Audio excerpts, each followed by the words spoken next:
السلام علیکم ورحمۃ اللہ، السلام علیکم ورحمۃ اللہ۔ امام صاحب آپ نے 3 رکعت نماز پڑھی ہے؟ 4 رکعت نماز ہوئی ہے؟ نہیں 3 رکعت پڑھی ہے؟ نہیں 4 رکعت نماز ہوئی ہے؟ نماز دوبارہ پڑھا امام صاحب؟ نہیں بھائی 4 رکعت نماز ہوئی ہے۔ آئیے ان دونوں کے درمیان فیصلہ کراتے ہیں۔ دیکھیے اگر امام اور مقتدی میں اس بات میں اختلاف ہو جائے کہ رکعت 3 ہوئی ہے یا 4 تو کس کی بات مانی جائے گی؟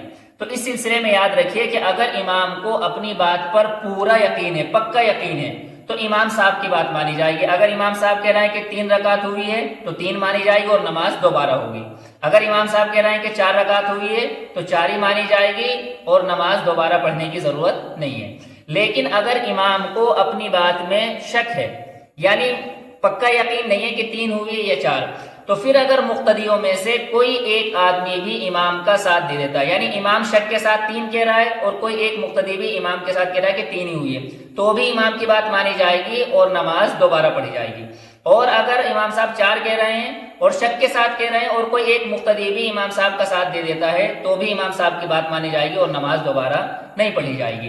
لیکن اگر امام صاحب کو اپنی رکعت کے بارے میں شک ہے اور سارے کے سارے مقتدی امام صاحب کے الٹا کہہ رہے ہیں، یعنی امام صاحب 4 کہہ رہے ہیں اور سارے مقتدی 3 کہہ رہے ہیں، تو اس صورت میں مقتدی کی بات مانی جائے گی اور نماز دوبارہ پڑھی جائے گی۔ اس صورت میں جب امام صاحب 4 کہہ رہے ہیں اور بعض مقتدی 3 اور بعض 4 کہہ رہے ہیں، تو جو مقتدی 3 کہہ رہے ہیں اگرچہ ان کی نماز ہو گئی ہے لیکن ان کو یہ اختیار ہے اگر چاہے تو وہ اپنی نماز دہرا سکتے ہیں، دہرانے کی ضرورت نہیں ہے، اگر چاہے تو دہرا سکتے ہیں۔